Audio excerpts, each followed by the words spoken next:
Precisas de piano? Não, obrigado. Se precisares. Olá, eu sou o Rui Alves de Sousa e nunca tinha visto E Tudo o Vento Levou. War, war, war. This war talk's spoiling all the fun at every party this spring. I get so bored I could scream. Scarlett O'Hara não seria bela, mas só muito raramente os homens davam por isso quando seduzidos pelo seu encanto pessoal. É assim que começa o romance de Margaret Mitchell, deu origem ao épico de 1939 que passou por várias mãos, acabou por ser assinado por Victor Fleming, triunfou nos Oscars e é ainda hoje o filme mais lucrativo de sempre, se ajustarmos os valores à inflação, uma obra polémica desde a sua estreia, com Vivien Leigh, que ganhou o Oscar, Leslie Howard, Olivia de Havilland, Clark Gable e também Hattie McDaniel, de primeira mulher negra a ganhar um Oscar, e não havia melhor imperdoável para fechar esta temporada um filme que o Pedro Cinema Xunga, dos podcasts Nas Nalgas do Mandarim e Rádio Cinema Xunga, também ainda não tinha visto, e por isso atenção, vai haver spoilers. Pedro, antes de mais, obrigado, e pergunto-te como é que até hoje passaste incólume a este filme. Eu não posso dizer que passei completamente incólume. Foste apanhando quando dava na televisão. É o suficiente para mudar de canal, sim. Entretanto, eu comecei a apanhar uma ligeira alergia a este filme, sem conhecer absolutamente nada acerca dele, mas sabia que tinha 4 horas, não é? E sabia que para o ver em condições tinha que ser de início. E é daquelas coisas que passas uma vida inteira a adiar, até te aparecer um gremlin da internet a propor, com 6 meses de antecedência, que o veja, para ter tempo, não é? E foi o tempo então que demorei a ver este filme, até hoje, não é? Até há 10 minutos atrás. Mas quando é que tu viste este filme? Foi há tanto tempo? Foi há uma semana, não foi? Não, sim, foi há uma semana. Uma semana e meia. E aliás, viste tudo de uma vez? Não, vi em 2 vezes, mas já vi outra vez algumas cenas, porque eu não sei, se tens isto, como é que está aqui o teu script? Porque eu fiquei impressionado com o filme. Eu não estava à espera, tirando aquilo que eu conheço do filme, não é? Que é o setting ser na Guerra Civil e tirando toda aquela fúria que a internet lhe destila diariamente por causa das questões raciais. São coisas que tu, sem ver o filme, não te consegues separar. Entretanto, tu vês o filme e apercebes que é outro animal, não é? Que não é aquilo que tu tinhas no teu preconceito, que é uma coisa diferente. E vi. É um filme que tem a sua idade, não é? Tem quase 100 anos, convenhamos. Mas é uma obra de respeito, digamos assim. Mas pegando aqui numa coisa que tu disseste de teres ganhado uma alergia ao filme sem saberes bem porquê, fala-me um bocadinho mais sobre isso. O que é que te provocava essa reação quando apanhavas o filme a dar na televisão? Eu sou de uma geração, segunda geração de cinéfilos. Tenho o meu pai, que é um cinéfilo hardcore, não é? Ainda hoje diria que é uma espécie do herói do canal Hollywood, não é? Viu tudo, está sempre à espera que estreiem filmes novos, e ele vem de uma geração do Ben-Hur, das coboiadas, as coboiadas para ele confunde-se um bocado entre aquilo que é o western spaghetti e os westerns americanos, não é? Porque eles nem sempre chegavam na sua timeline. É uma pessoa que viveu estes êxitos todos. Este filme já não é da geração dele, mas é um filme que ele via e gostava. E tu, como sabes, nós passamos ali uma fase da nossa vida que eu infelizmente conheço bem agora do outro lado da barricada, porque encontro-me neste momento como pai a fazer isso mesmo, ou a sofrer isso dos meus filhos, que é tu queres ser diferente, tu queres ter a tua própria identidade, tu não vais gostar daquilo que o teu pai gostou, porque senão estás a ser um seguidista. E eu durante muito tempo batalhei alguns gostos do meu pai, porque queria especializar-me, queria doutorar-me no pós-apocalíptico italiano ranhoso de série Z, não é? Claro. E nos filmes de terror e nessas coisas boas e que interessam. E entretanto passei a puberdade e comecei a perceber que de facto ele gostava também de algum lixo, mas também havia coisas que eu gostava.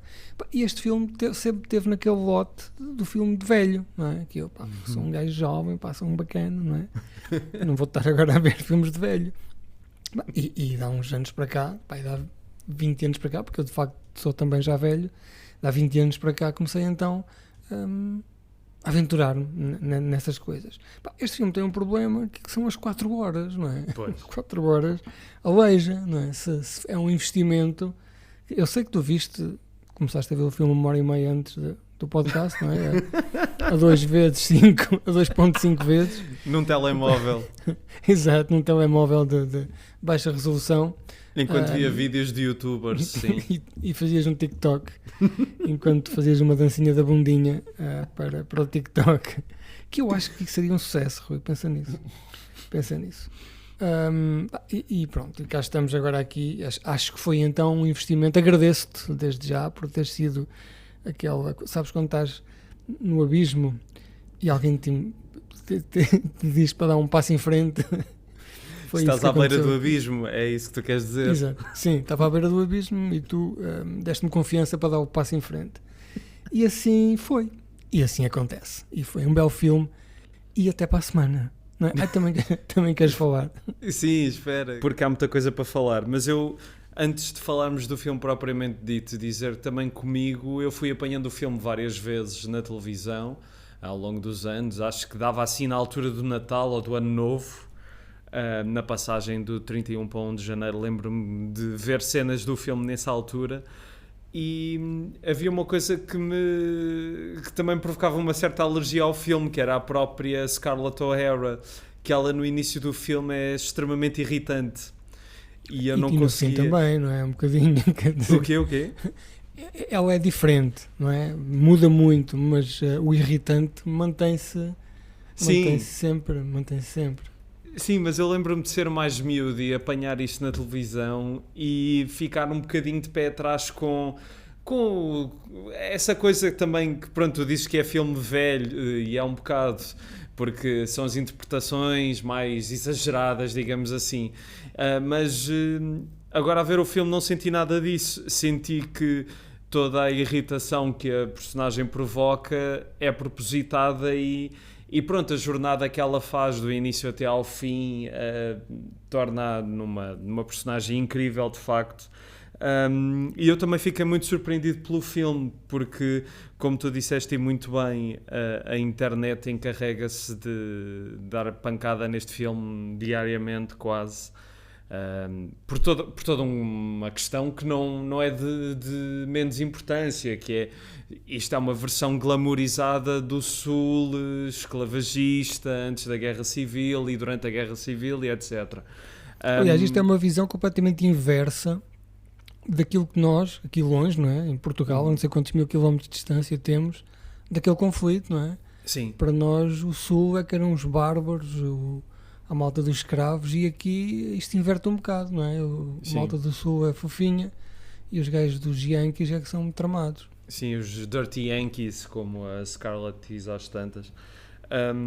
Mas pronto, tens isso, não é? Tens toda a questão da escravatura e da forma como se fala dos negros e como eles são tratados e assim. Mas se o filme só tivesse isso, não teria resistido tanto tempo na cultura popular, não é? No nosso imaginário. E o que mais me surpreendeu no filme é que eu acho que não há nenhum plano que não seja incrível neste filme. Há imagens que são de cortar a respiração, aquele clichê, mas acho que aqui adequa-se perfeitamente. Estamos a falar de um filme de 4 horas, não é? Que há de ter centenas de planos, que todos eles parecem ter sido feitos em um laboratório, não é? Todos exatamente estudados até à perfeição. Exato. E este filme vem de uma época... Eu, não sou da Paula de Wolves, como sabes, não é? Mantenho-me longe da Cinemateca. Não por... Mantens-te longe porque estás em Coimbra. Porque estou em Coimbra, porque senão seria certamente um gajo que passaria lá a vida. Mas isto é um filme que vem ainda do tempo em que o cinema se baseava muito no teatro, não é? Em algumas técnicas do teatro, desde a iluminação, da própria mise-en-scène, não é? A encenação, os cenários, a maneira como eles falam, eles não... As câmaras eram pesadas, não é? Pesavam toneladas, não podias andar atrás dos atores como andas hoje em dia de maneira fácil, não é? Aquilo era tudo cenários de uma cena, não é? Todos eles que vinham do teatro. Pá, mas a sumptuosidade daquilo tudo, seja em cenas de riqueza como de pobreza, a maneira como aquele ecrã está polvilhado, está cheio de detalhe, e também a própria cor, não é? Isto foi dos primeiros filmes a cores. Se pensares, quando este filme foi feito, a cor ainda seria quase estava na sua infância, não é? Em fase de testes. Tu hoje em dia raramente tens um filme que tem este bom aspecto, com 100 anos de experiência, não é? Com tecnologia em cima. Sim. Tecnicamente, do ponto de vista técnico, é uma coisa impressionante. E eu faço força sempre para quando vejo um filme. Isto é uma guerra que tenho com os meus colegas das Nalgas. Eles veem um filme que foi o pioneiro do seu género, não é? Como tu a semana passada, ou há 15 semanas, não sei, fizeste do Blair Witch, e muito bem, em que tens um filme que se fosse visto na sua sequência natural, tu dizias, epá, este filme tem os seus problemas, eu também não gostei, confesso, vi-o no cinema na estreia, não gostei, mas tu compreendes que este filme começou qualquer coisa, é o primeiro, e como tal tem este mérito. E eu faço sempre questão, por muito difícil que seja às vezes, de me colocar um bocado na pele das pessoas que naquela altura pela primeira vez estavam a ver isto. Enquadrar-me no que se fazia ali à volta. E eu quando estava a ver este filme, e eu pensava que ter visto isto na estreia, não é? E estamos a falar de um filme que a América estaria mergulhada ainda na mais profunda pobreza, não é? Isto nem tinham passado 10 anos da Grande Depressão.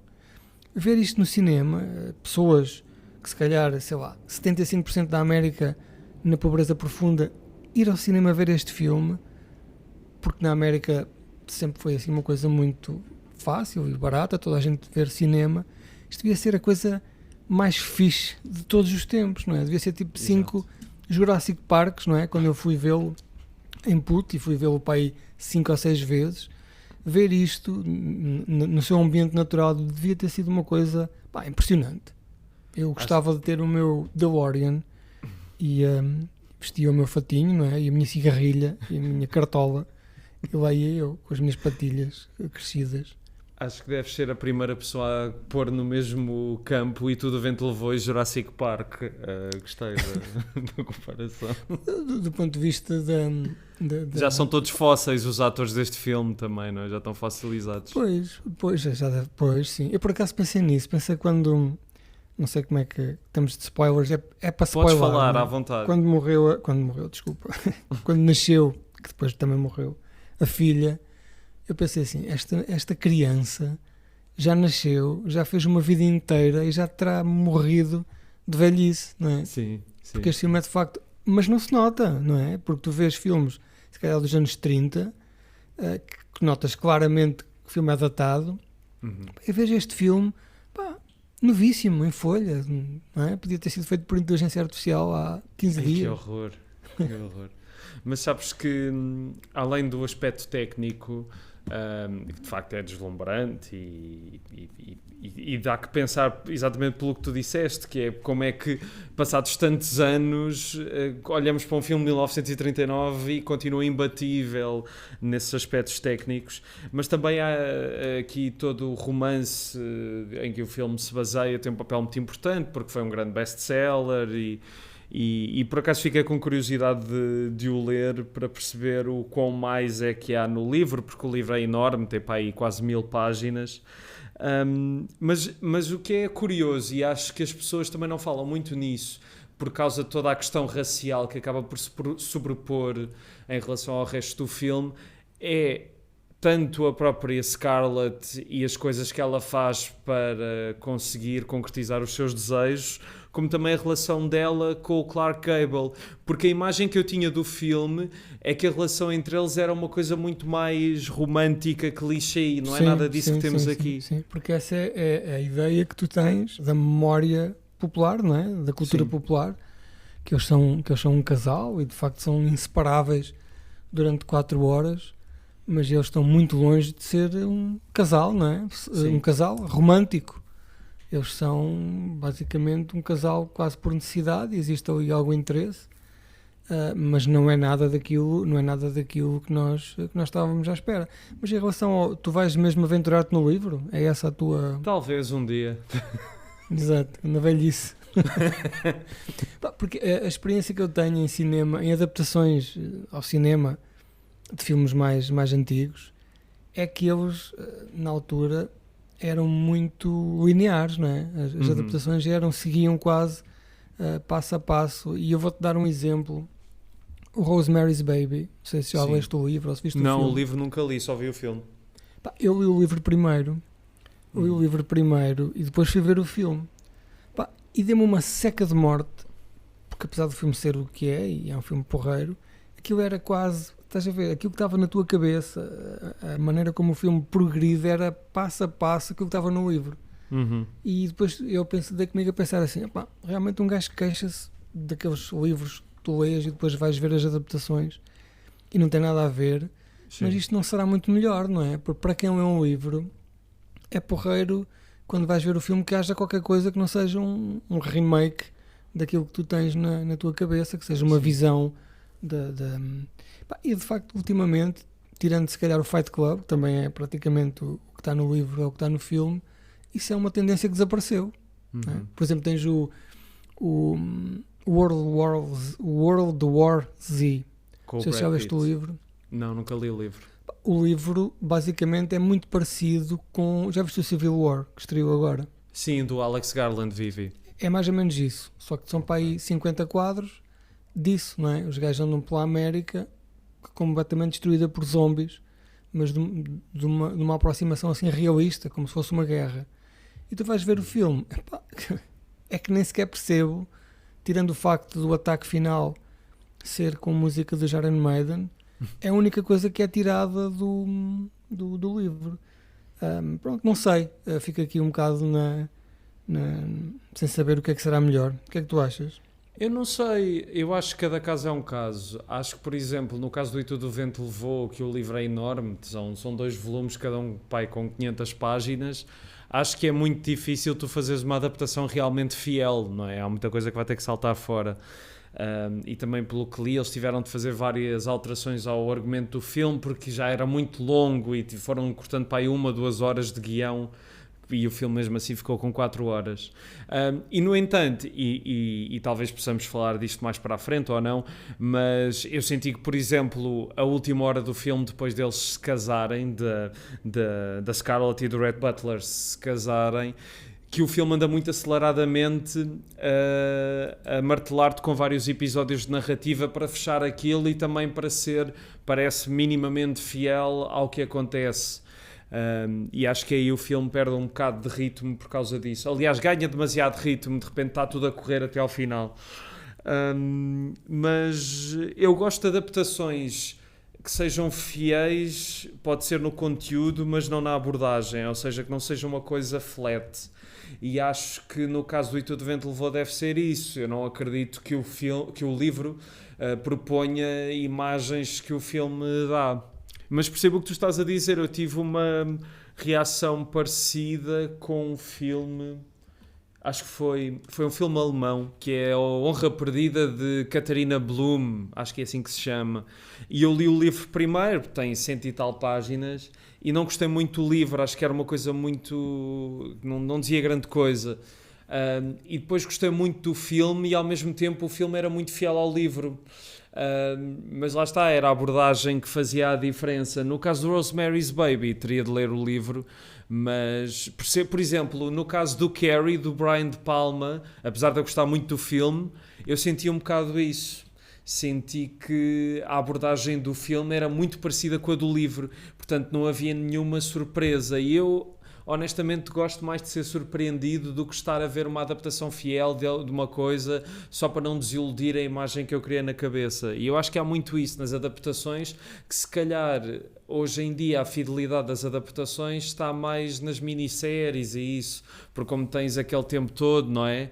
Depois, Sim. eu honestamente não acho interessante, mas é um bocado Porque por aí, muitas acho eu. vezes os livros sofrem muito quando têm vários arcos narrativos, não é? A primeira Sim. coisa a ir são os arcos secundários. Mas em relação ao ritmo deste filme, eu por acaso concordo contigo, no sentido em que 4 horas tu associas logo que vais apanhar um secão do caraças, não é? Epá, mas o filme tem muita coisa para dizer. Isto é um Exato. épico, não é? Eles dizem que é desde dos 16 aos 28 anos, não é? Uhum. Sendo que os 28 anos de idade nesta altura equivale agora aos 64, não é? Sim, sim. Ou seja, tu aos 28 anos naquele tempo tinhas cumprido coisas que hoje em dia se calhar não fazes numa vida inteira. Sim. E o filme tem esta sequência. É facilmente tu fazes episódios, não é? É fácil tu pegares nisto, como lembras-te do Irishman, Sim. quando o pessoal achava que era um sacão e houve um gajo qualquer que fez uma lista de Que inventou episódios. a minissérie, sim. Pronto, e isto com este filme fazias isso facilmente. Tu sabes se existe alguma adaptação mais, sem ser esta, a este filme, ou um remake? Eu acho que não. Sabes que as pessoas acham muito que o filme só é polémico agora, e o E Tudo o Vento Levou é polémico desde que se estreou, basicamente. E eu acho que não só por causa da força do filme, como também da controvérsia toda à volta do livro, não sei se alguém tentou voltar a pegar na história, acho eu. É lava, não é? Esta história é lava. ninguém quer tocar nisto. Mas podemos então falar aqui um bocadinho também deste assunto tão agradável, não é? Sim. Que é discutir dois homens brancos, Era isso que eu estava a pensar. heterossexuais, não é? Pelo menos deste lado, daí não sei. Para já, Não. nunca se sabe o dia da manhã. Exato. Eu já sou velho para Nunca é para tarde, fazer, Pedro. mas exato, nunca é tarde, mas tu és jovem, para ti ainda há esperança que possas poder falar. Mas diz-me uma coisa, tu onde é que viste o filme? Viste na HBO ou viste no Sr. Joaquim? Eu vi no Sr. Joaquim, eu vi no muito HBO um bocadinho e depois fui buscar uma cópia de melhor qualidade possível que consegui. Pois, porque E a da parecia HBO não é muito grande melhor. coisa, não é? Não, muito deslavada. E este Também filme sim, precisa sim. de cor, não é? Precisa de qualidade, precisa de HDR, esta coisa tão Exato. moderna que na altura já... Porque isto é Technicolor, não é? É o Technicolor, aquele em todo o seu esplendor. E isto Exatamente. precisa de ter muito, muito boa qualidade.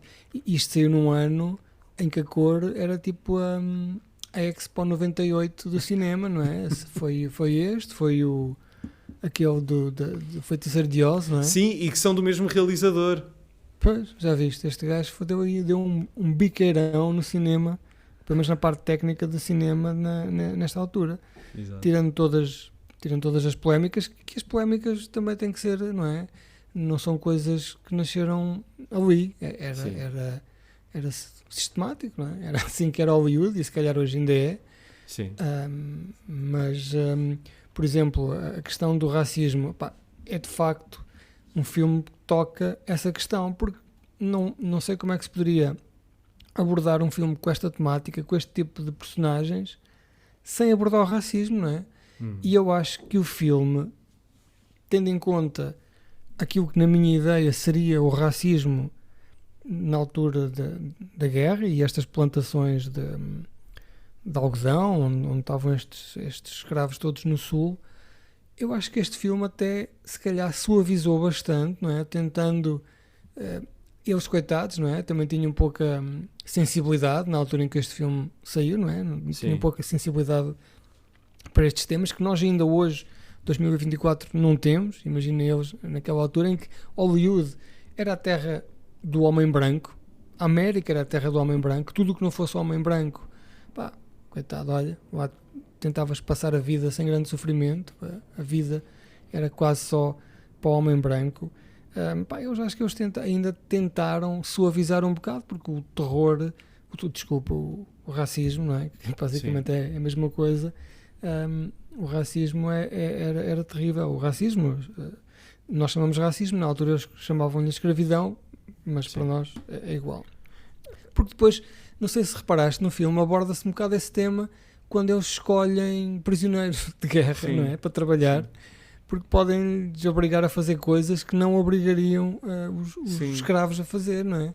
Sim, Ou seja- é a conversa entre a Vivian Leigh e o Leslie Howard, que ele está todo, pronto, com sentimentos contraditórios por estarem a usar os prisioneiros, e ela diz, tu não tinhas esse problema quando era com os escravos, e ele diz, mas nós os escravos nós tratávamos melhor.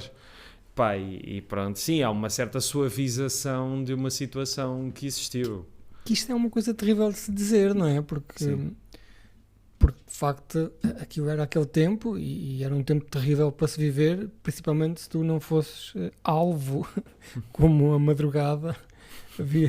Havia um perigo de tu não teres a vida como tens neste momento.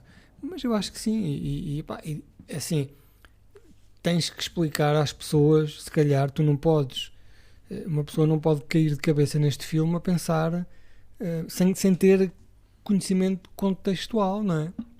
Do que é que foi a Guerra Civil. Que nós, na verdade, nem temos muito, não é? Nós somos... O que é que nós conhecemos da Guerra Civil Americana? Conhecemos a música dos Guns N' Roses, não é? Conhecemos aquela série do Norte e Sul. Sim. e um ou dois documentários que um gajo vai apanhando aqui e ali, mas tu percebes que ainda hoje é uma ferida que não está sarada. Não é? Sim. Por isso este filme tem esta componente complicada, não é? Para a própria América. Sim, mas eu, pegando no que tu estavas a dizer, eu acho que o grande problema do filme para a maior parte das pessoas não é o facto de haver escravos, de haver estas conversas sobre escravos e pronto, uma outra atitude de facto racista no filme. É porque o próprio filme, com aquele texto inicial e com alguns textos que vais vendo ao longo do filme, é muito saudosista em relação àquele tempo. Ou seja, como se fosse uma coisa muito boa e que eles dizem como é que diziam que foi um tempo que agora é apenas um sonho, mas que foi levado pelo vento e pronto, isso de facto não é uma perspectiva muito consciente do que foi aquele tempo. Isto é um bocado como aquela malta do pré-25 de Abril, não é? Quem tinha famílias ricas, industriais e malta poderosa, claro que tem saudades desses tempos porque eram tempos em que eles eram beneficiados, não é? Em que eles tinham privilégios que deixaram de ter porque passaram a ser pessoas como os outros. Mas aqui acontece o mesmo, não é? Porque de facto quem tinha aquelas grandes plantações e depois também acredito que haja também aqui uma fantasia, não é? Deste Sul, e é isso que as pessoas incorporam aqui. Mas pronto, é como te digo, não sou americano, felizmente. Sim. E aquilo que eu apanho é aquilo que nós apanhamos da cultura popular, que às vezes não é bem, não é? Como se vê aqui, não é bem aquilo que simboliza isto. Mas eu também queria te falar de uma coisa em relação a este filme, que é quando se fala, por exemplo, em mulheres heroínas no cinema, a dizer que antigamente era...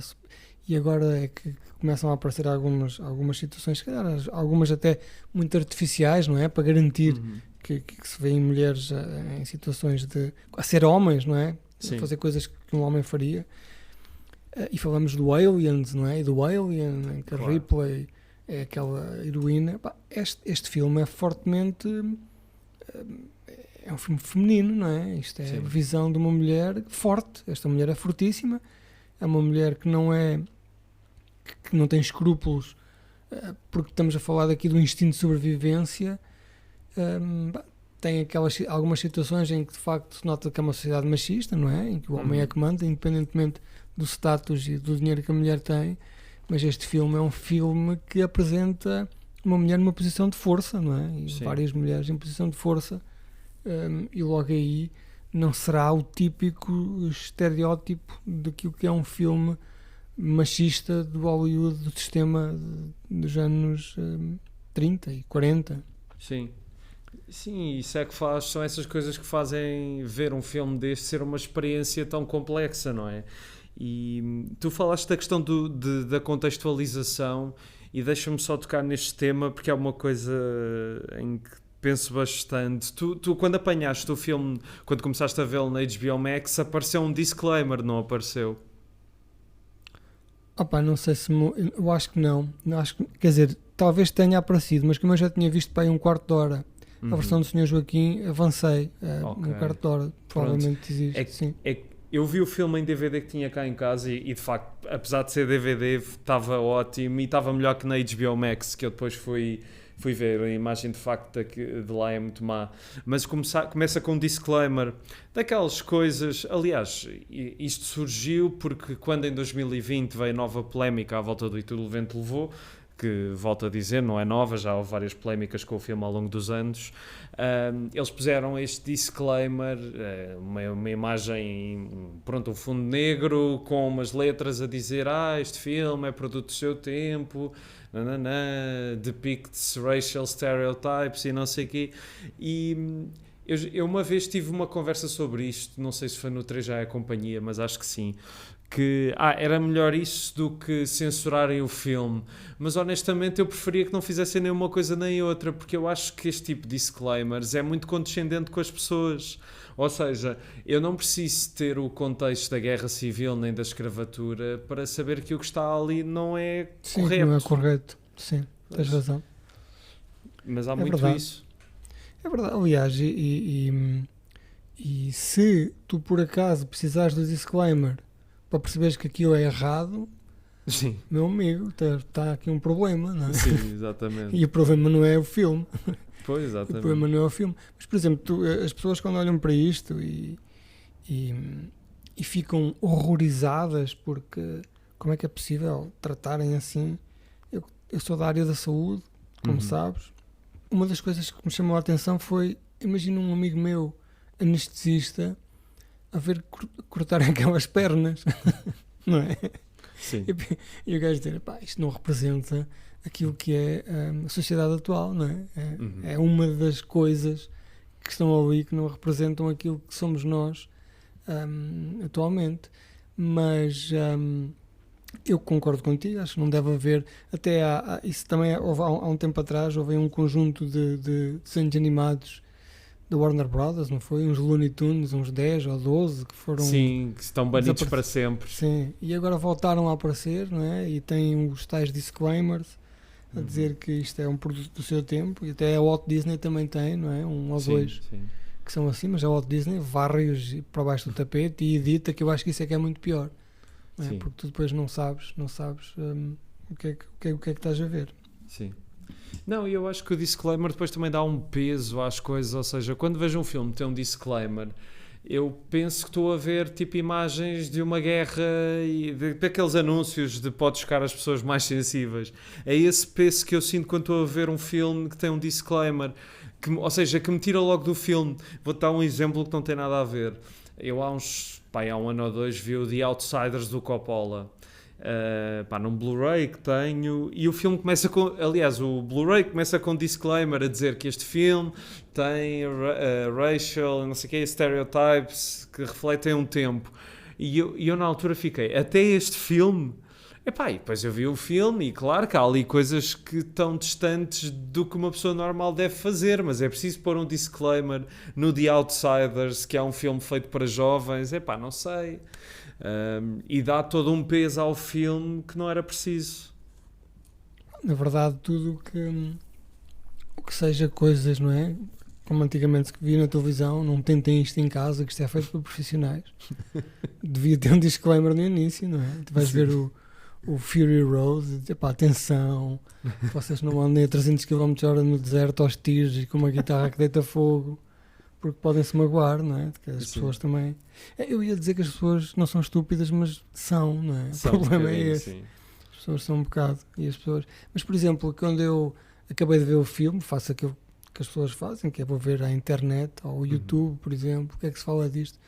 Esquece. Desisti logo. Mais vale ficar com a minha ideia, porque depois cria-se ali toda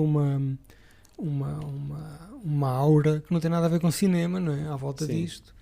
E pessoas que nem sequer... porque depois também as atrizes negras, os atores, pelo menos as atrizes, não é? Que ela ganha o Oscar, que é... Sim, é a Hattie McDaniel. Sim. E a outra Prissy, como é que ela se chama? Não mais nova.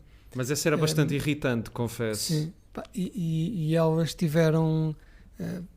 falaram mal do filme, não é? Pelo menos aquela mais nova, porque deram-lhe um personagem miudamente pirosa, não é? Que enganava e...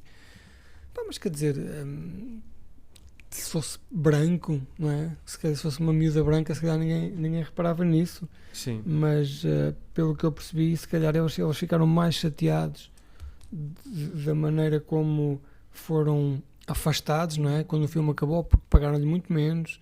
Sim. Ou porque nem sequer puderam ir aos Oscars, não é? Porque ela foi nomeada. Não pôde receber o Oscar. Não pôde sequer ir, porque eram tempos, ainda demorou, sei lá, uns bons 20 anos até que as coisas se regularizassem. Sim. Porque de facto não havia ali igualdade absolutamente nenhuma. Exato. E isso é uma coisa que, se tu fores ver críticas, principalmente americanos, não é? Eles estão muito ligados a essas questões. Sim. Mas eu tentei ver isto com olhos de cinéfilo, não é? E muito me arrependi de não tê-lo visto mais cedo, porque de facto as 4 horas assustam, não é? Sim. Mas nós às vezes nesse tempo vimos 3 filmes péssimos, não é? E pensamos, bem, se calhar... Se for do Quantum do Pia, dá para 4. Dá. Mas esses são bons, esses são ótimos, não é? Esse homem, faz-me um filho de Pio, não é? É caso para dizer isso. Mas sabes que, pronto, nós temos de falar desta questão racial porque de facto é incontornável no filme, mas houve coisas que me fizeram genuína impressão. Por exemplo, aquele momento em que estão os miúdos todos a dormir e estão os miúdos negros a abanarem os leques. Epá, aquilo sim. E depois é mostrado no filme como se fosse uma coisa muito fofinha e etc, não é? E depois não é só isso, é também a maneira como os negros tratam, por exemplo, aquela senhora, a mais velha, a do Oscar. Sim, a mami. Praticamente era a ama dela, não é? Era a imagem maternal que ela tinha. E a maneira como eles mostram que aquelas pessoas abdicavam completamente da sua vida pessoal para se dedicarem, para se preocuparem, para terem um amor infinito, não é? Sim. Pelos brancos para quem trabalhavam, que se calhar de vez em quando davam-lhe umas chibatadas, ou tinham 0 tempo livre, não recebiam nada, não comiam nada de jeito.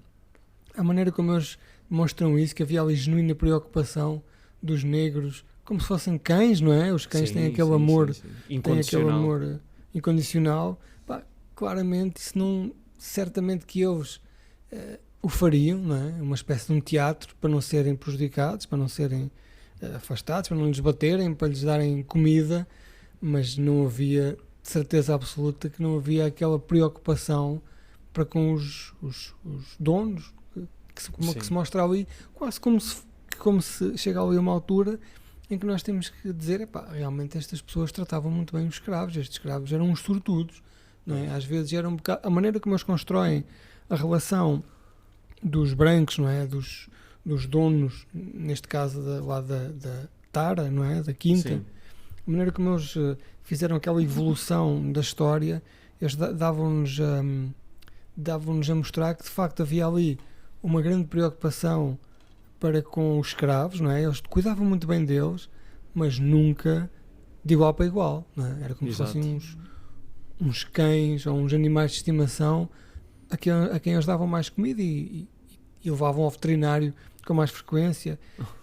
E de facto, o facto disso estar lá demonstrado com essa naturalidade é chocante, não é? Sim, isso é que é chocante. É que tudo no filme que tem a ver com escravatura é feito de uma forma muito...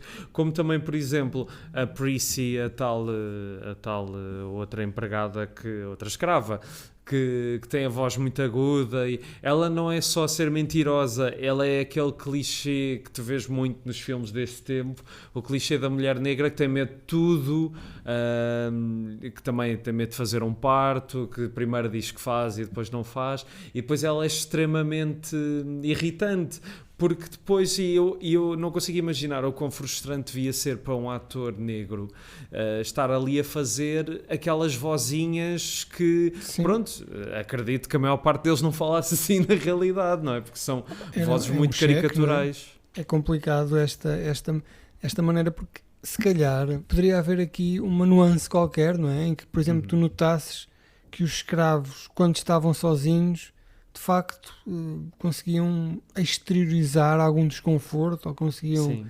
dizer que, mostrar-se que eles eram escravos, não é? Que não eram empregados normais e que recebiam ordenados, até porque eu venho de uma eu fui criado numa pequena vila do Baixo Mondego que tinha famílias ainda do tempo da outra senhora, não é? Aquelas famílias já numa fase decadente, mas tinha uma espécie de uns palacetes, umas casas grandes, e tinham as criadas.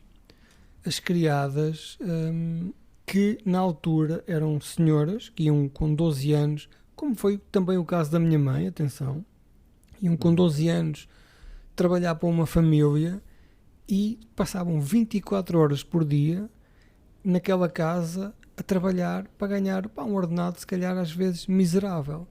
E também tinha um amigo meu, malta do ultramar, que veio na altura dos retornados, que trouxeram uma empregada negra que vivia com eles, mas eles não lhe pagavam, percebes? Epa.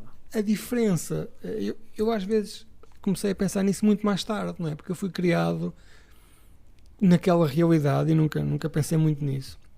Mas de facto, essas pessoas eram quase escravas, e estamos a falar de anos 80, não é? Sim. Não é em 1800 e não sei quanto. Por isso há aqui uma facilidade, não é? Em que as coisas podem acontecer se nós não pomos olho nisto. Exato, tens toda a razão. Eu não sei se tens mais alguma coisa a dizer em relação a esta parte racial, mas há outra polémica neste filme, sabes qual é que é? Então, ela Há ser uma inglesa, cena de a suposta atriz? violação. Então, qual?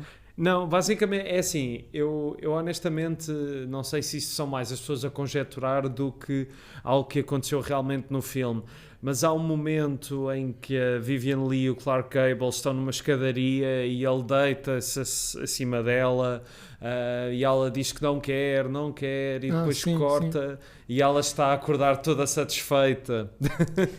Mas isso, pois, é possível, mas isso acontecia em muitos filmes da Sim, altura, não é? sim. Por exemplo, há aquela imagem que eu tenho destes filmes mais antigos, que é a mulher histérica, não é? Sim. Quando a mulher Leva um par de estalos. leva um par de estalos e fica logo boa, não é? Um par de estalos mete logo alinhada com a realidade. E de facto era isto que os filmes nos mostravam. E esta questão também do beijo, não é? Que é uma coisa que se vê-se muito, é super normalizado nestes filmes, que é, pegas numa mulher, apertas, começas a beijá-la freneticamente e ela rejeita-te, não é? Ela oferece-te resistência, mas passado dois ou três linguadões, não é? Ela cede e de repente está completamente apaixonada e envolvida naquele beijo. Isso é grave, não é? Muito grave. Sim. Mas mais grave ainda é porque, como os gajos estavam debaixo do código Waze, isso era uma metáfora para sexo, não é? Sim. Ou seja, se tu transpuseres isso matematicamente para uma cena de sexo, é uma violação. Cada vez que acontece uma cena dessas é uma violação. É que, por exemplo, como quando o Scooby-Doo come uma sandes, não é? Na verdade, o que é que eles estão a fazer? Estão a fumar um charro, não é? Só que, como não podiam mostrar isso às crianças, a sandes é a metáfora do charro, e ali o beijo com resistência é a metáfora para... Mas espera, tu estás a falar mesmo a sério em relação ao Scooby-Doo? Eu nunca tinha pensado nisso. Isso foi replicado na série How I Met Your Mother. Não sei se já viste. Cada vez que os gajos comem uma sandes, há montes de cenas em que os gajos acabam de ter sexo e a cena a seguir vão para o quarto, nota-se que eles estão a se despir, depois estão a comer maçãs. Tudo isso é charros. Ok, não sabia. Pronto, e eu acho que para já ainda podemos falar de algumas coisas boas do filme e acho que já demos tempo suficiente às coisas más. Mas eu gosto muito do facto de tanto a Scarlett O'Hara como o Rhett Butler serem pessoas que de certa maneira estão a quebrar as convenções do que é aceitável na sociedade. É claro que no fim, para o lado da Scarlett, isso vai-lhe correr mal, não é? E acho que o filme, se calhar com o seu final, está um pouco a condená-la, mas ao mesmo tempo a dar-lhe uma redenção, uma hipótese de redenção. Mas é muito interessante essa dinâmica das festas, das aparências, do que interessa mostrar aos outros, ao mesmo tempo que ela é a mulher cobiçada por todos os homens no início, por ser claramente diferente de todas as mulheres e não ser tão convencional nesse aspecto. Sim, nós gostamos de mulheres complexas, não é? E com personalidade. Sim. Que lutem pelas coisas delas também. É o amor, não é? Quando nós amamos alguém é porque queremos o bem daquela pessoa, não é? Não queremos que a pessoa fique calada em casa a apanhar 2 sopapos calada com um olho negro. Quer dizer que já avisámos uma vez, não é? Como aquela anedota, que isto não é meu, atenção. Qual anedota? O que é que se diz a uma mulher com um olho negro? Já te avisei uma vez. Nunca viste isso. Caraças.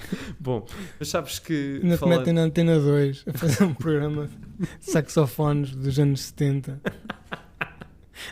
Mas por acaso, falando ainda do facto de gostarmos de mulheres com personalidade, a Olivia de Havilland, que faz a mulher que depois se torna esposa do Wilkes, que é o tipo que a Scarlett está apaixonada e até ao final vai querer ficar com ele, a Olivia de Havilland tem um ar tão santinho, um bocado de sonsa, não é? É, que eu devido sempre que há ali qualquer coisa atrás ela tem qualquer coisa escondida na manga, não é? Porque é demasiado boazinha.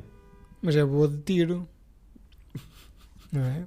Sim. A gaja despacha logo um gajo a tiro, logo assim uma surpresa. Uma surpresa que aparece ali.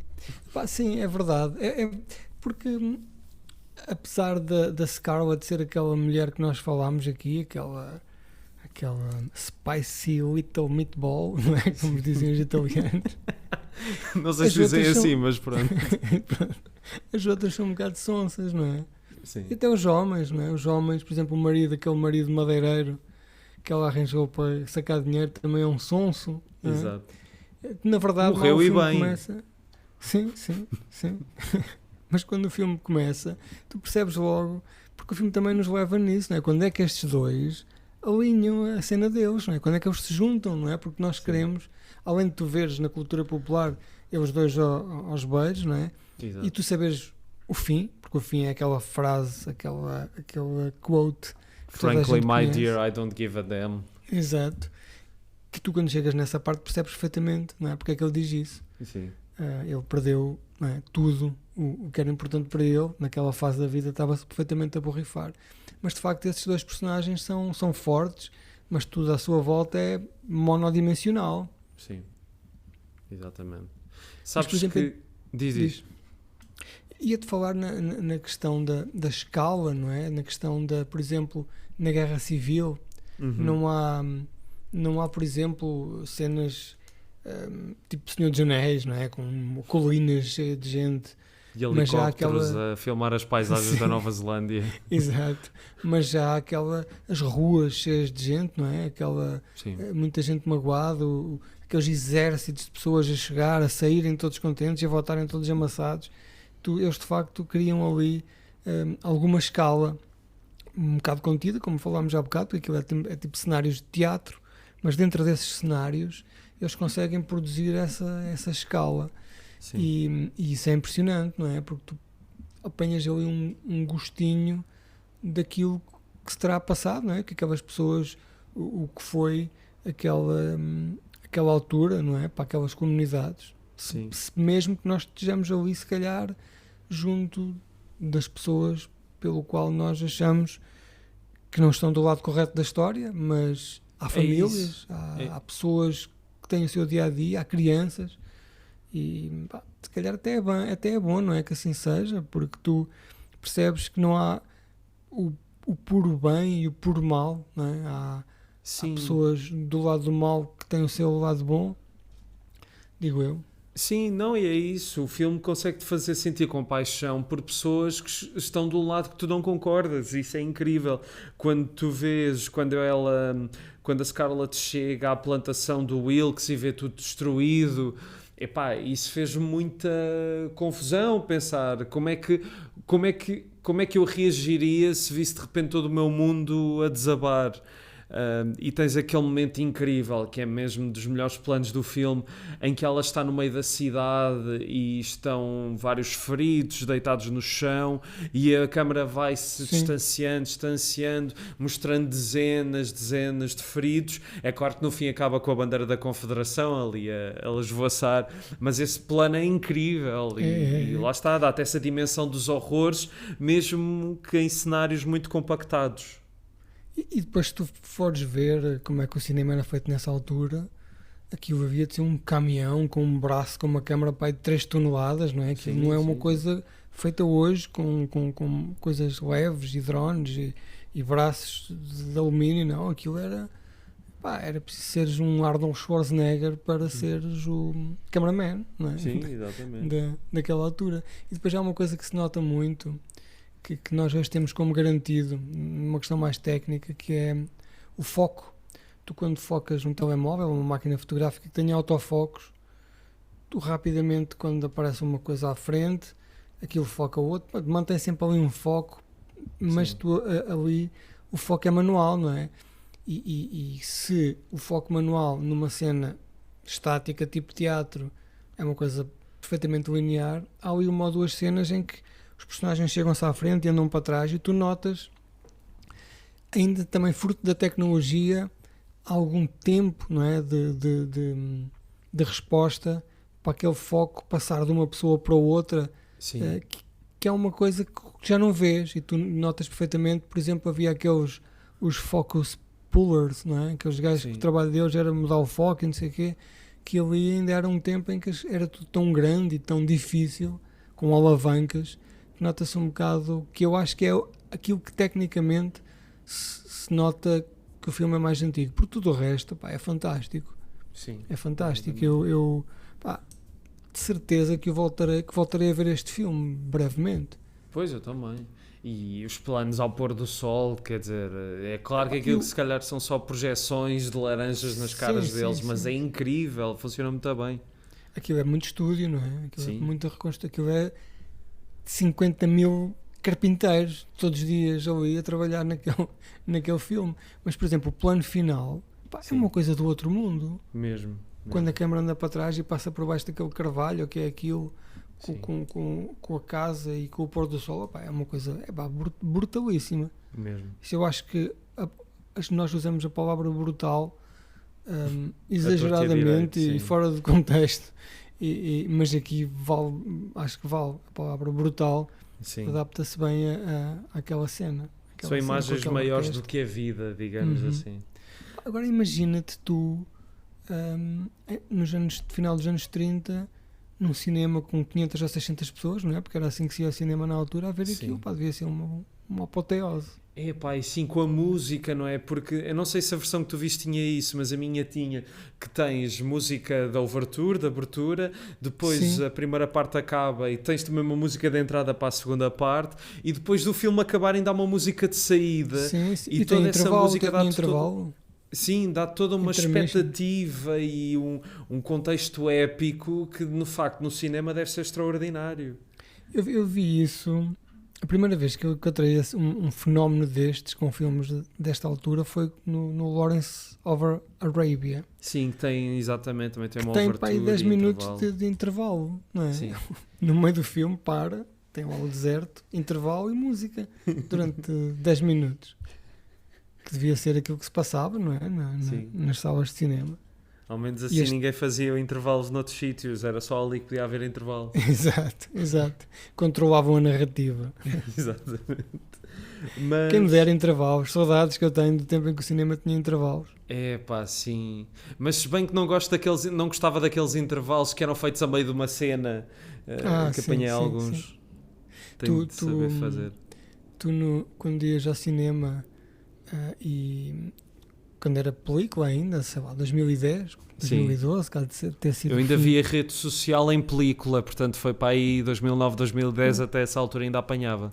E tu notavas, quando estavas no cinema e vinha ao intervalo, havia ali um efeito qualquer de som e da película a chegar ao fim, epá, uma coisa assim, uma coisa super artificial, parece que alguém mandava uma machadada no projetor para parar o filme, que era uma coisa impressionante. Se tu percebias, aquilo era um milissegundo, mas o teu cérebro percebia primeiro que os teus olhos que ia dar o intervalo.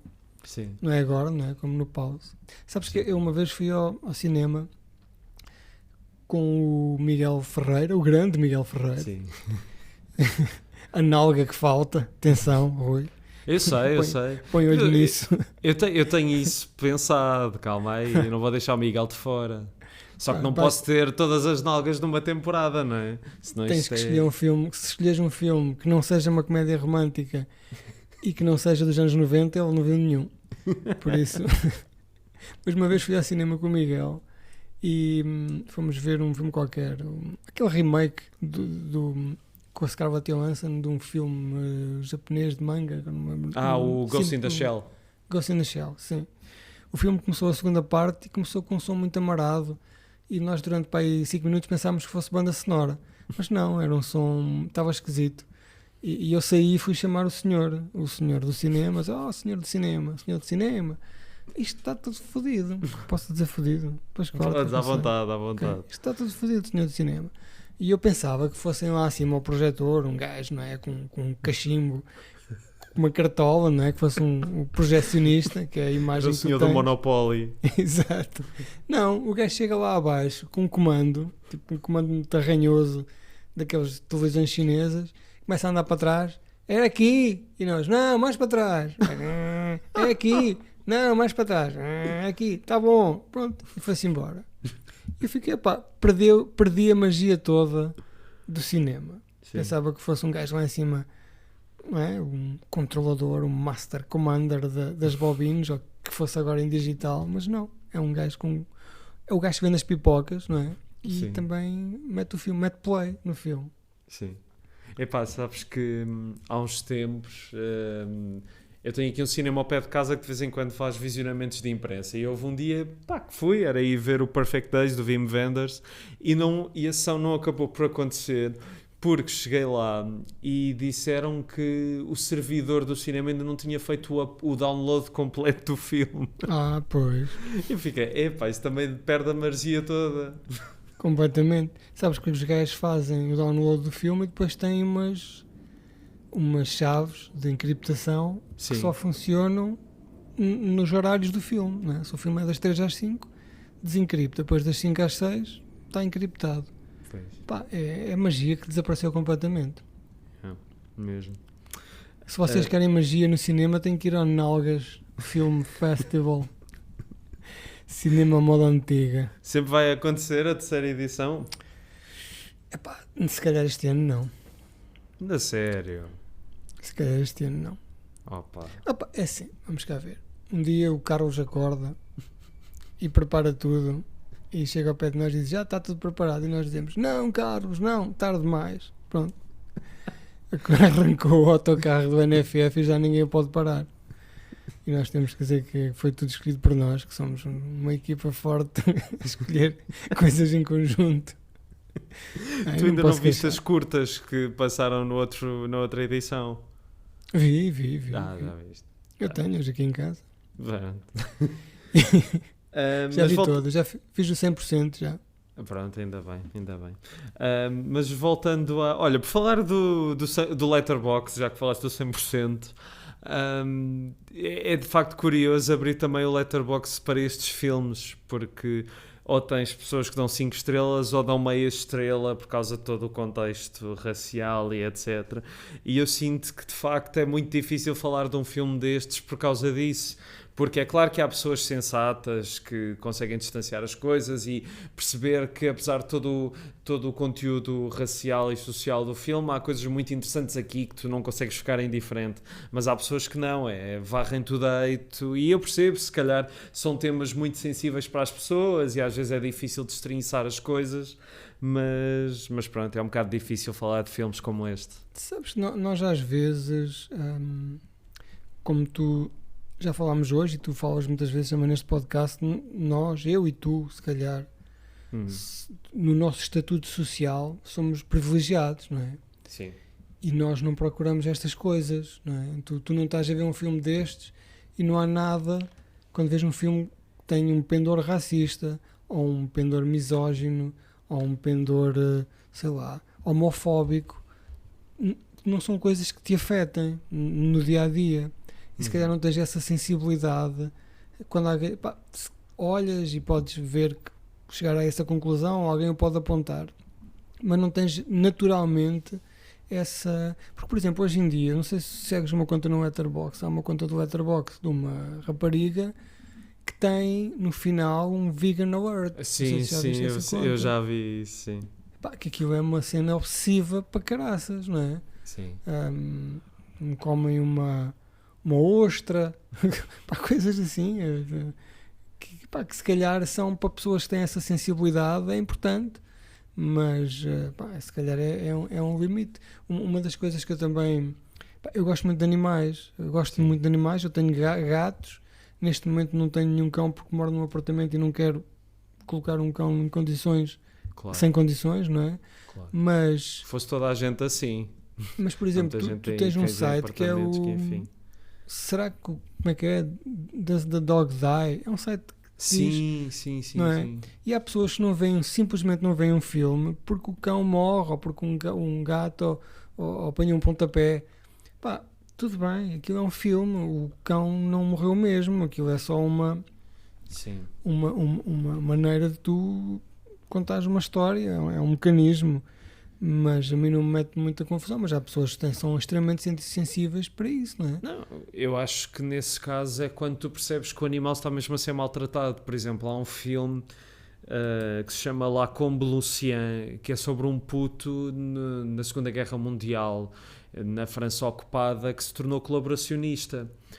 E é um puto completamente sociopata, ele tortura animais a torto e a direito, e tu percebes que aquilo está mesmo a acontecer, que ele mata um gato, mata um coelho, anda atrás de galinhas, e são imagens mesmo horríveis, e isso de facto eu não consigo, porque de facto parece-me real, e é mesmo real, pelo menos nesse filme. Mas isso tens, por exemplo, Apocalipse Now, não é? Que eles matam um cowboy.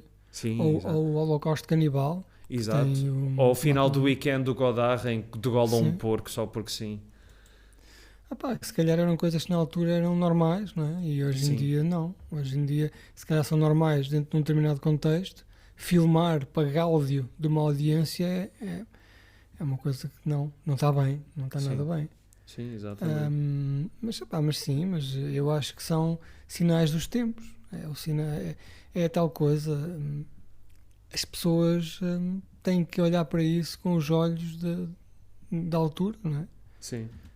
Mas é uma agitação que isto é complicado, não é? Porque mesmo nessa perspectiva pode ser moralmente repreensível, mas analisemos caso a caso. Claro. Como diz o governo.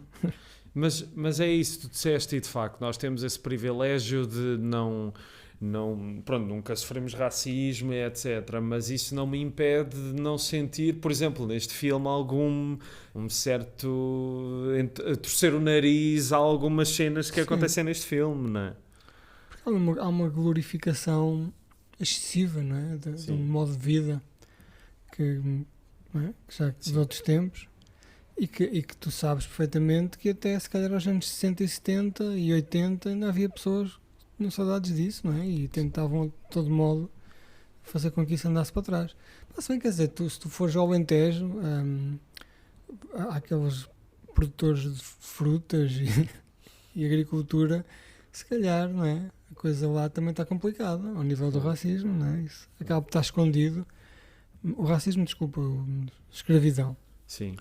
acaba por estar escondido, mas a escravidão, nós próprios somos escravos, não é? Se tu estás a trabalhar e não estão-te a pagar pelo que estás a fazer e estás a despender o teu tempo, não é o limite de escravidão como era antigamente, mas é uma situação desconfortável.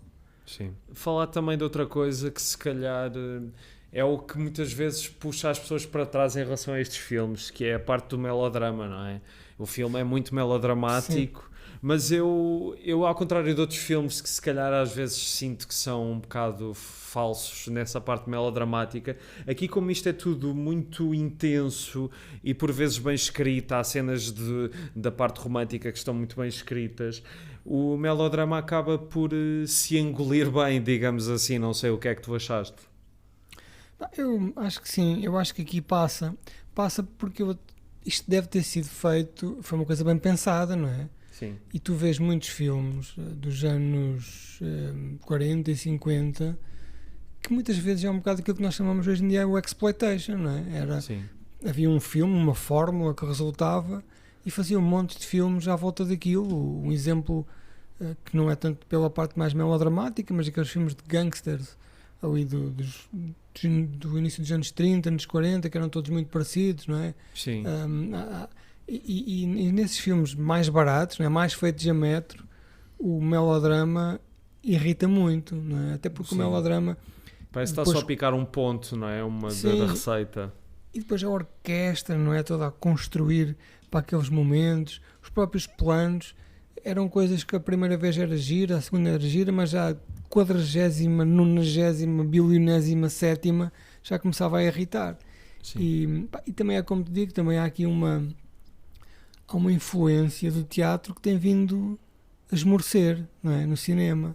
Hoje em dia tu é que és o menace do teatro, não é? Não sei o que tu pensas, sou só um gajo que fala e que escreve na internet, mas as linguagens neste momento estão muito separadas, não é? Aquilo que tu vais ver uma peça de teatro e vês um filme, notas que são meios completamente diferentes. Sim. E nesta altura ainda havia aqui uma certa mistura. Por exemplo, uma coisa que eu vi no outro dia e achei piada, em que alguém perguntou porque é que num filme, ainda hoje em dia, quando precisas de sangue, imagina, para uma amostra, o que é que seja, os gajos cortam sempre a mão para tirar o sangue. E é o sítio mais parvo para tu fazeres um corte, não é? Sim. A tua mão, as mãos são estupidamente necessárias para tudo, não é? São as tuas ferramentas principais.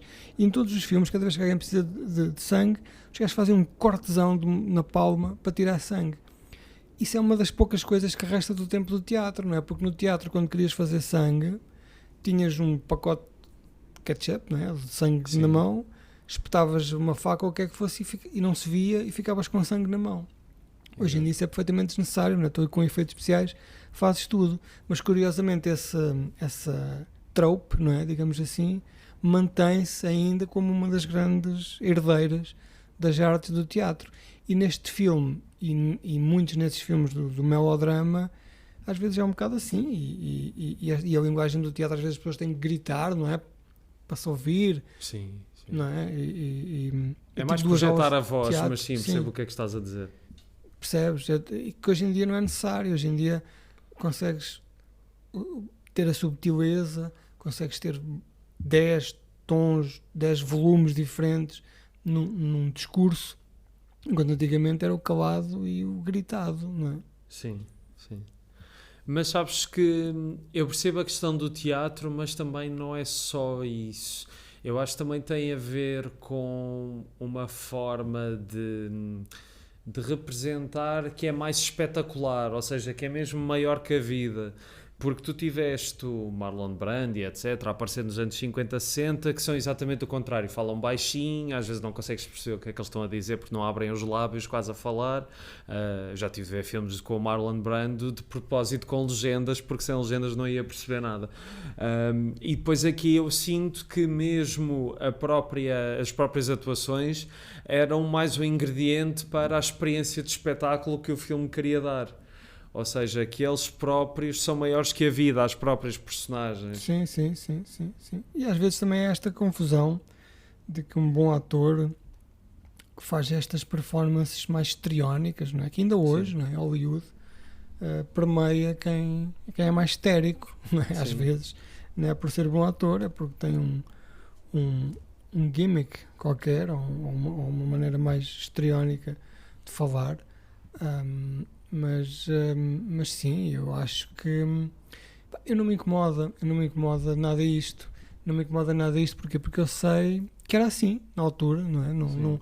Não estou à espera de ver um filme dos anos 30 que é um épico, em que esteja lá o Marlon Brando a fazer contracultura, não é? Sim. Não estou à espera disso. Exato. Há uma frase que eu também gostei muito, que na parte da guerra, quando o Clark Gable diz que a causa de viver no passado está a morrer à nossa frente, portanto há ali apesar de dar uma perspectiva glamourosa sobre o que o Sul foi, por outro lado ele tem uma certa perspectiva, até certo ponto tem uma certa perspectiva derrotista de que não vale a pena, que depois ele próprio também decide ir combater, e se calhar essa parte não está tão bem explorada. Mas achei isso curioso, ou seja, o próprio filme também é contraditório naquilo que quer dizer, acho eu. Mas eu acho que há uma coisa ali que eu até já percebi, que houve ali os problemas de casting, não é? Não era suposto ser ele o ator principal, e ele tem um carisma fora do normal, não é? Sim. Uma coisa, não é? Que é também pela persona dele, não é? Que não é só, não estamos a falar só do Rhett Butler, estamos a falar de Clark Gable. Aquilo é Sim, um misto, sim. 50-50 de personagem e ator. E eu acho que às vezes ele está um bocado desintonizado do personagem, com aquele sorriso, não é? Sempre com aquela postura. E se isso funciona em quase sempre, há uma vez ou outra, por exemplo, nas partes mais drama, quando morre a filha, Sim. na fase final, e até mesmo antes naquelas partes da Guerra Civil, em que é suposto ele a estar mais assustado, a estar mais sobressaltado com os Sim. acontecimentos, o gajo está sempre com uma pose cool, não é? Sim. Completamente fora do normal, mas também tem um bocado a ver com este show business, não é? E com esta cena de ser uma estrela de um estúdio, porque na altura este gajo seria um dos reis do mundo, não é? Era o Tom Sim. Cruise, digo eu, daquela época, tendo em conta que o cinema era 10 vezes mais importante do que é agora. Exatamente. Por acaso é engraçado que, ao contrário de outras estrelas contemporâneas do Clark Gable, ele não é tão lembrado, não sei se calhar não diz tanto às novas gerações, mas por exemplo o Bogart durante muito tempo era falado, era referenciado e etc. E o Clark Gable e outras estrelas desta altura caíram um bocado não no esquecimento, mas um pouco na irrelevância, na cinefilia, digamos assim.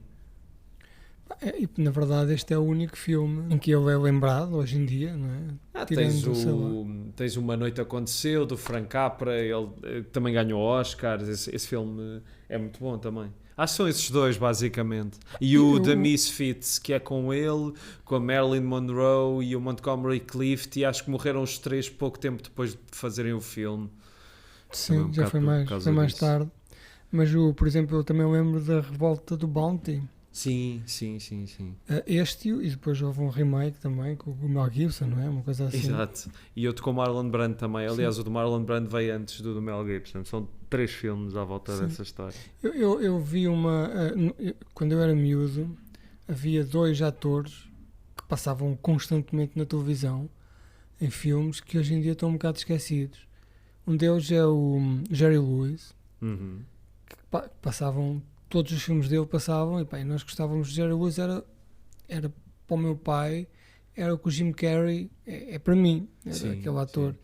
E depois é outro gajo que fazia filmes de piratas, uma coisa assim. O Errol Flynn. O Errol Flynn, para mim, aquele gajo era uma presença super constante na televisão, sempre aquela cena do gajo a atravessar as velas, sabes, com a espada. E de repente desapareceu completamente, não é? Hoje em dia Errol Flynn é praticamente um gajo esquecido, não é? Sim, sabes que quando eu era puto, ou mais puto, vá, porque falar com uma pessoa como tu, eu tenho de dizer que eu era mais puto. Andei contigo ao colo, mas foi a semana passada. Mas eu lembro-me quando era mais miúdo que o filme do Robin Hood do Errol Flynn passava muitas vezes, eu lembro-me de ver esse filme, mas o Jerry Lewis de facto, e foi uma coisa muito geracional, porque pai, nos anos 60, 70, 80 ele até teve mais sucesso na Europa do que nos Estados Unidos e pronto, era muito famoso cá e se calhar sim, caiu um bocado no esquecimento, de facto é bem lembrado. Opa, eu acho que até a própria queda do cinema, não é? Fala-se agora atualmente, neste preciso momento em que estamos aqui a gravar, que os cinemas estão a assistir a uma queda de audiências. Outra vez. Que tem muito a ver com... Sim, exato. Isto é um ciclo que nós passamos constantemente. Tem muito a ver com as plataformas de streaming, mas tem se calhar mais a ver com a figura da estrela de cinema que está a definhar, não é? Que antigamente, neste momento temos muito pouca gente que leva pessoas ao cinema só pelo nome. Sim. E antigamente tínhamos dezenas. E mesmo as que levam as pessoas ao cinema pelo nome também não enchem salas. Por exemplo, o filme do DiCaprio, do Scorsese, o filme não foi um sucesso de bilheteira, também era enorme, etc. Mas já o DiCaprio, que supostamente é uma estrela tão falada, não leva assim tanta gente ao cinema. Se calhar só o Tom Cruise hoje em dia. Sim, neste momento tens o Tom Cruise e para mim tens uma pessoa que ainda não fez nenhum filme de jeito, mas leva-me sempre, que é Sydney Sweeney. Eu bem parecia que ias falar da Sydney Sweeney. Ou estou eu sempre à frente, seja bom ou seja mau o filme, pronto, olha, divertimos-nos na mesma. Pronto, já falámos do facto da última hora do filme ser um bocadinho apressada, não é? Mas acontece desgraça atrás de desgraça. Poxa, estava a ver se no fim ainda ia acontecer mais alguma coisa, mas morre a filha que estava na barriga da Scarlett, morre a outra filha porque cai de um cavalo. E já agora, esse momento da filha cair no cavalo, eu não voltei atrás para ver, mas foi muito realista. Eu acho que aquilo estava bem feito. Foi um anão chamado Dave. Estás a falar sério ou estás a gozar? Não sei. Mas, por exemplo, a cena dela cair das escadas e perder, estar grávida, sim. Epá, essa cena é a pior cena do filme, porque ela diz-lhe que está grávida e o gajo diz, não sei o que, se tens um acidente. Ele levanta-lhe a mão e a gaja cai para as escadas abaixo, pronto. É uma profecia instantânea. Para pôr uma left track nessa cena, se não fosse uma coisa horrível. Mas este filme também tem outra coisa que é o pai, não é? O pai extremoso que o gajo foi, que o Clark Gable foi, não era propriamente uma figura típica daqueles tempos, não é? Sim, que era o pai frio e distante. E tu olhas para aquilo hoje com naturalidade, porque é assim que eu trato a minha filha e é assim que as pessoas hoje em dia tratam os filhos. Com aquele amor, não é? Sim. Mas na altura não era isso, o pai era distante, também é que dava o amor, o pai dava o pão e a educação e no filme fala-se disso, não é? As pessoas acham estranho ele dedicar-se, um homem, não é? Dedicar-se tanto assim à filha e eu acho que esse aí é também um marco que se calhar que não é tão reconhecido hoje em dia porque as pessoas se calhar achavam que os pais sempre foram assim. Sim. Mas de facto eu gostei muito dessa caracterização à frente do seu tempo. Sim, fora os beijos na boca à filha, mas pronto, também acredito que é uma coisa muito americana. Mas não era bem na boca, era no queixo, não é? Entre o queixo e os lábios. Era um gandalinguadão. Se calhar eram namorados na vida real. Ai, que horror. Sabes que há bocado falaste do Errol Flynn e eu também me lembro de ser puto e passar um documentário sobre ele e o seu gosto por meninas de 13 anos e 14 anos e enfim.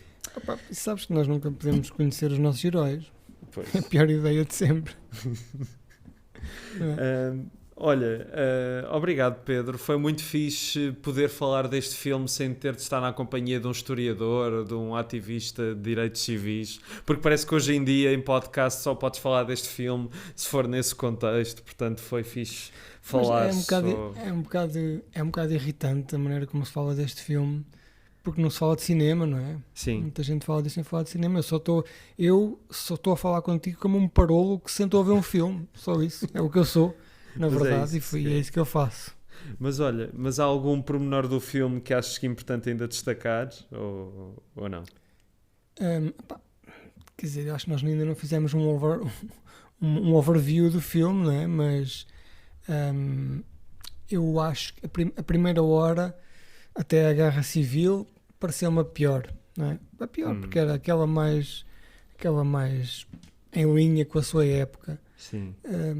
E de estar a estabelecer as personagens e tudo mais. Sim. E aqueles os rituais daquela América. Depois gostei muito da Guerra Civil. E gostei muito. Ela casa-se 3 vezes, não é? Ela casa-se com um homem. Ela esta mulher está apaixonada a vida toda por um homem que não consegue ter, não é? E todos os homens que ela arranja são de recurso, incluindo o próprio Clark Gable, que pensam que há ali um amor verdadeiro, mas acaba por não ser, acaba por ser só uma obsessãozita que eles tinham.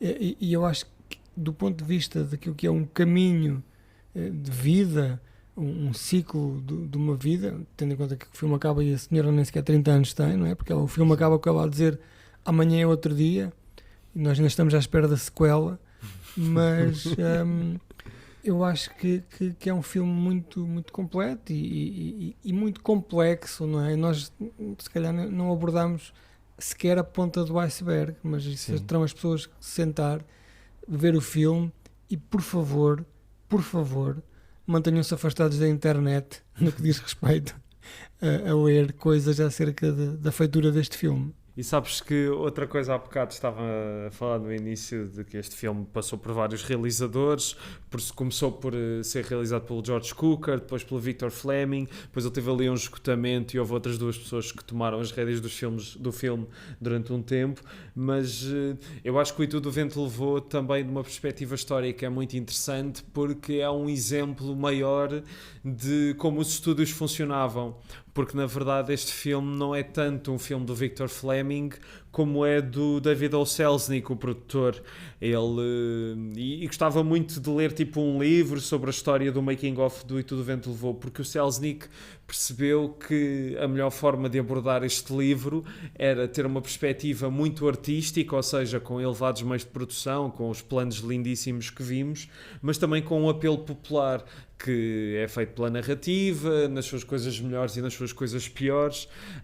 Nas coisas piores, no meu caso, eu acho que há cenas que servem para explicar demasiado algumas coisas que não precisavam de ser explicadas, também para bater em alguns pontos do livro que de certeza os fãs queriam muito que estivessem no filme, mas é de facto um marco daquela época e, gosto ou não, é impossível não conhecer a história do cinema e não passar pelo E Tudo o Vento Levou, e concordo absolutamente contigo, gostava muito de ter visto este filme mais cedo na minha vida e provavelmente vou revê-lo mais vezes.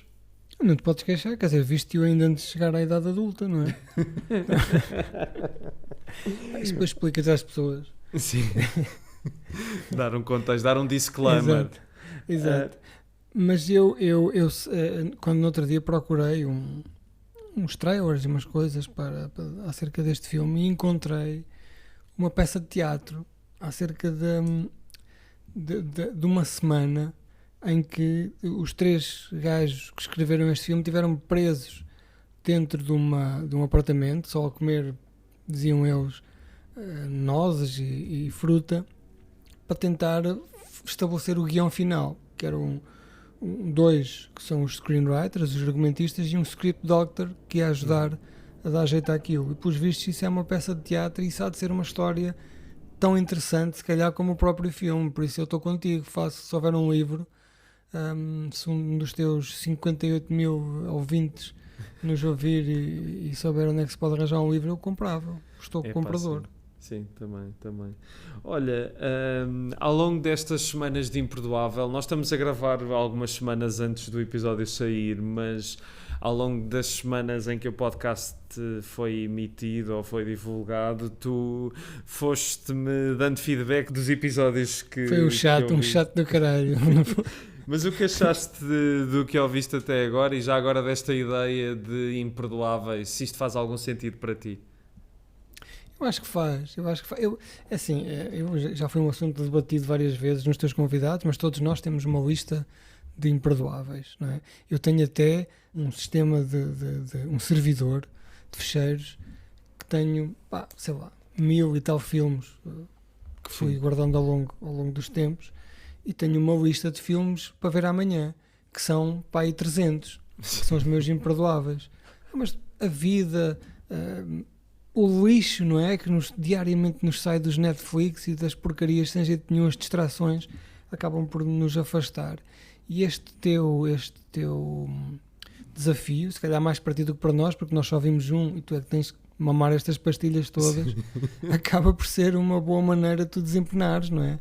Tirares um bocado pó à tua lista daqueles filmes que tinhas para ver e que nunca viste. Mas eu tenho, é uma sensação recorrente que eu tenho, que é ver um filme que estou há 10 anos para ver, e o meu podcast, que eu e 4 pessoas ouvimos, que eu costumo falar muitas vezes nisso, que às vezes falo de filmes que tenho há 20 anos para ver, e quando vejo, que sinto-me quase envergonhado, porque é que eu não vi isto antes, não é? Porque é que eu vi os 5 tubarões em Veneza e não vi isto, percebes? Esse tipo de coisas, e este tipo de iniciativa que tu tens obriga-nos também a arrancar e olhar para isto. Eu agora vou despachar mais 5 ou 6 imperdoáveis dos meus também. Mas já agora diz aí uns títulos imperdoáveis, estou curioso. Então, deixa-me ir buscar aqui a minha lista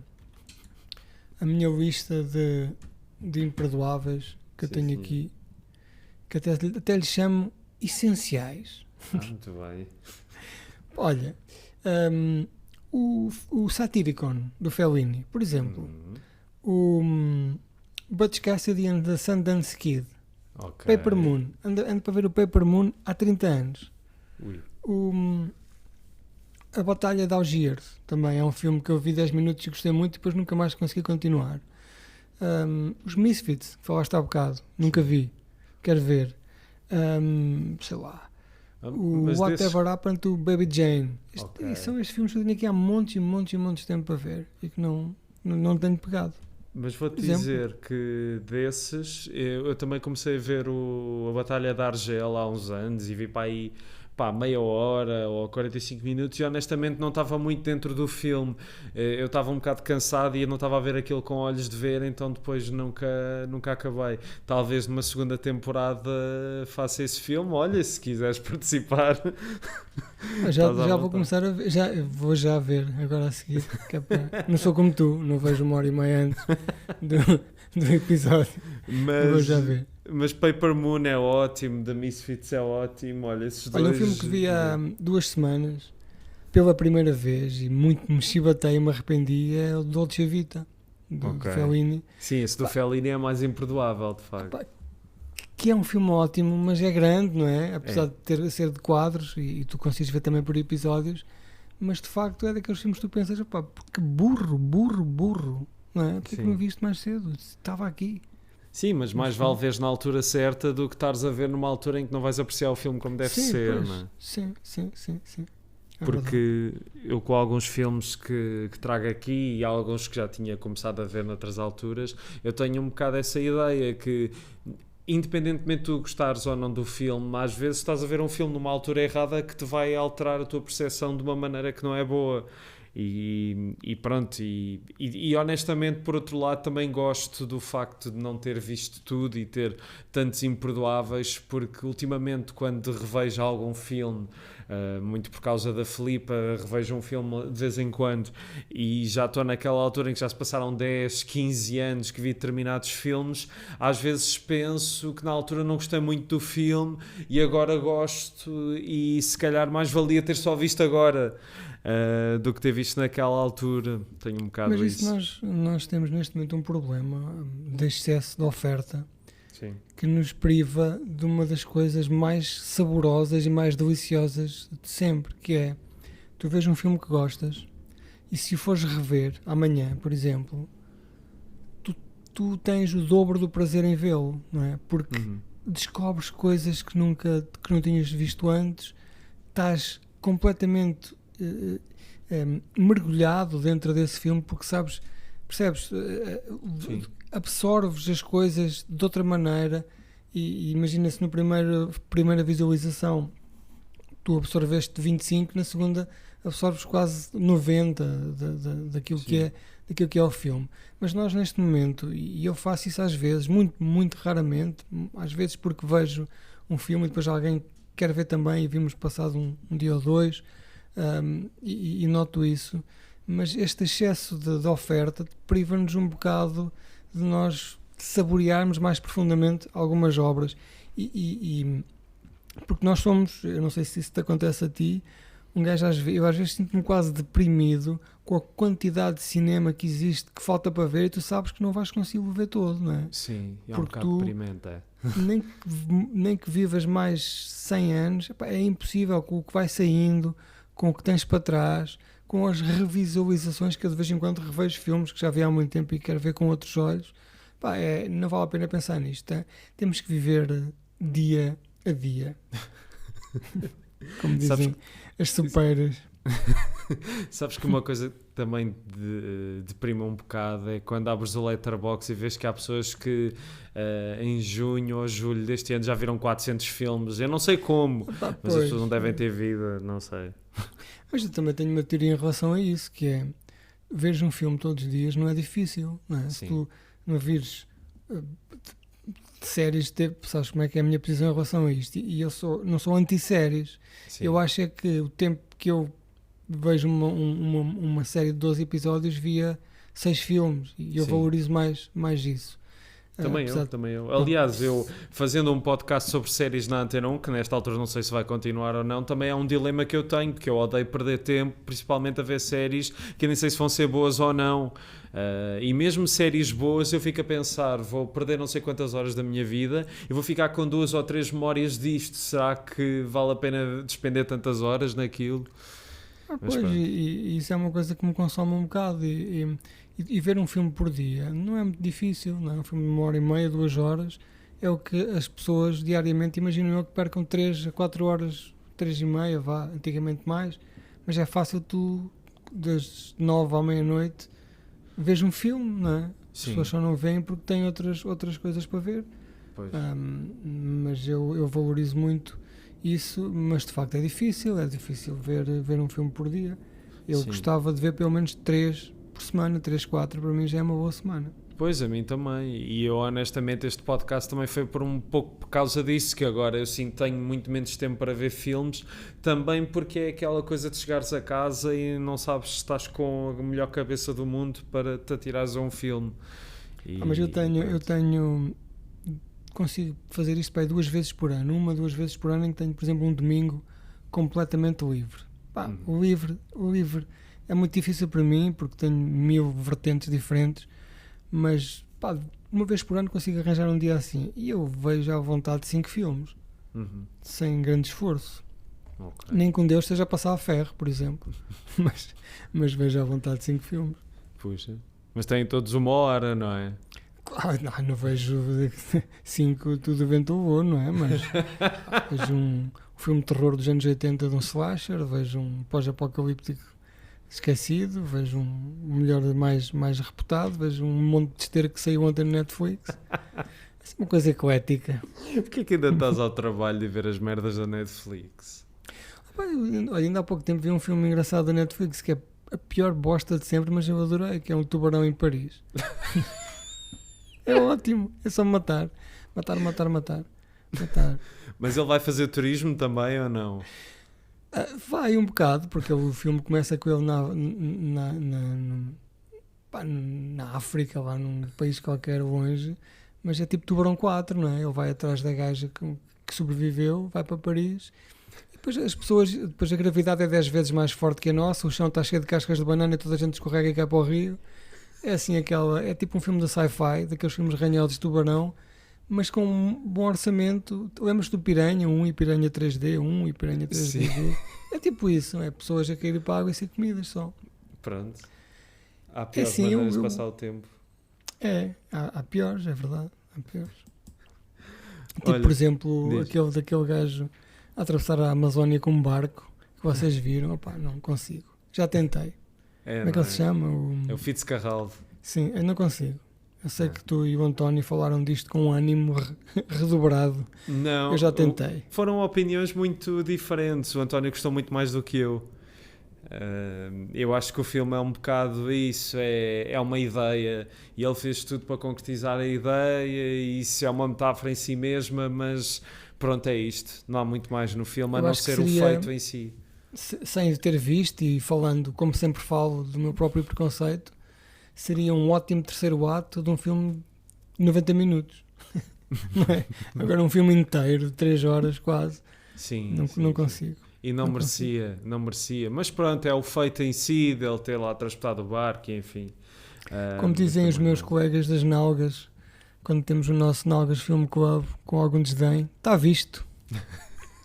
Tipo aquele filme que vocês viram por minha causa, não é? O Army of Shadows. Ei, ó Rui, quando eu te apanhar.